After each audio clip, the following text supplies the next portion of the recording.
So the New York times ने एक report publish की है जिसके जिसके मुताबिक ईरान और ओमान में एक डील साइन होने वाली है जो स्ट्रेट ऑफ हॉर्मूज को फिर से ओपन कर देगी।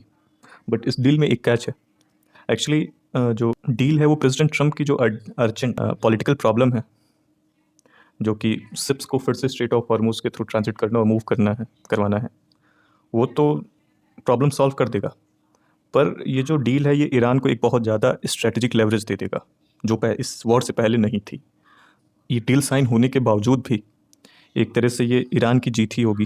जो ऑफिशियल्स फेमिलियर हैं इस डील से या फिर जो इसमें शामिल हैं, उनके कुछ ऐसे स्टेटमेंट्स आ रहे हैं जो डील ऐसी होगी कि जो पर्शियन गल्फ में शिप्स ट्रांजिट करेंगी वो ईरान कंट्रोल चैनल के थ्रू ट्रांजिट करेंगी, और जो पर्शियन गल्फ को लीव करेंगी वो ओमान कंट्रोल चैनल के थ्रू ट्रांजिट करेंगी। जो ईरान ऑफिशियल्स हैं उनका कहना है कि वैसे तो कोई टोल चार्ज नहीं होगा इस एग्रीमेंट के मुताबिक, इस एग्रीमेंट में टोल की कोई भी बात नहीं हुई है, पर वो एक सर्विस फीस लेंगे जो कवर करेगा इन्वायरमेंटल इम्पैक्ट को जो शिपिंग के टाइम होती है, और सिक्योरिटी कवर करेगा कार्गो शिप्स की, टैंकर्स की और स्टाफ की। और जो इस सर्विस फीस की रेवेन्यू होगी वो इक्वली डिवाइडेड होगी ईरान और ओमान के बीच। सो ये डील वैसे प्रेसिडेंट ट्रम्प के लिए तो बहुत ही अच्छा है, क्योंकि उनकी जो मोस्ट अर्जेंट पॉलिटिकल प्रॉब्लम है, जो हेडेक है, उसको ये कम कर देगा, इवन लगभग लगभग ख़त्म ही कर देगा, क्योंकि जो शिप्स है वो ट्रांजिट करनी शुरू हो जाएंगी और ईरान उन पर बम्बार्डमेंट नहीं करेगा। पर ईरान ऑफिशियल्स का कहना है कि ये चाहे कोई भी एग्रीमेंट हो जाए, ये जो रूट है बंद ही रहेगा अगर यूएस अपना नेवल ब्लॉकेट ख़त्म नहीं करता ईरानियन पोर्ट्स के खिलाफ जो पर्शियन गल्फ में है। और दोनों कंट्रीज फिर से जो 14 पॉइंट प्लान था पाकिस्तान ने जो मेमोरेंडम प्रेजेंट किया था उस एग्रीमेंट पे फिर से डिस्कशन के लिए वो वापस नहीं आ जाते तब तक। सो कुछ ऑफिशियल्स का कहना है कि यूएस जो है मार्केट को फिर और भी ज़्यादा ईज कर सकता है और भी रिलैक्स कर सकता है, मार्केट के लिए थोड़ी सी ईजीनेस और बढ़ा सकता है अगर वो जो ईरान के ऑयल को सेल करने पे उसने जो सैंक्शंस लगाया उसको थोड़ा सा कम कर दे या फिर हटा दे। ये डील अल्टीमेटली पास हो जाती है तो ये ईरान की जो कंट्रोल है स्ट्रेट ऑफ हॉर्मूज में बहुत ज़्यादा बढ़ा देगी। अल्टीमेटली ये यूएस के लिए या फिर उनके उनके एलाइज के लिए ये एक जियोपॉलिटिकल हार ही है। ये बहुत बड़ा कॉस्ट उनको चुकाना पड़ेगा, जो कि ये नॉनसेंस बिना किसी सेंस के वॉर के वजह से हो रहा है। ये ईरान की जो स्ट्रेटेजिक लेवरेज है स्ट्रेट ऑफ हॉर्मूज को लेकर या फिर उतने बड़े चोक पॉइंट के कंट्रोल को लेकर और भी बढ़ा देगा, जो पहले इस वॉर से पहले बिल्कुल भी नहीं था। हालांकि मार्को रूबियो जो सेक्रेटरी ऑफ स्टेट हैं यूएस के, उनके स्टेटमेंट्स के ये एकदम ही अपोजिट है, क्योंकि उनका कहना था कि स्ट्रेट ऑफ हॉर्मूज फिर से वैसे ही होगा जो एकदम वॉर से पहले था, जो 28 फरवरी को जो यूएस और इजराइल ने मिलकर जो ईरान पे अटैक किया था, उससे पहले जो सिचुएशन थी स्ट्रेट ऑफ हॉर्मूज की, मार्को रूबियो का कहना है कि वो वैसा ही करना चाहते हैं जो पहले था, एकदम सब कुछ नॉर्मल। वो ईरान को फिर से कंट्रोल नहीं देना चाहते।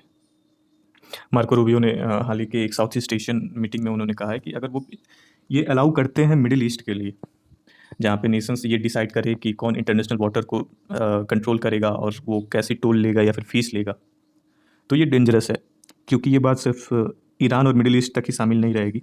ये वर्ल्ड के हर एक कोने में, हर एक वाटर वे में उसके पास की जो पावरफुल कंट्रीज़ हैं उनको कंट्रोल करना शुरू कर देंगी, और फिर ग्लोबल ट्रेड और ग्लोबल मार्केट इकोनॉमी के लिए ये सबसे बड़ा खतरा साबित हो जाएगा।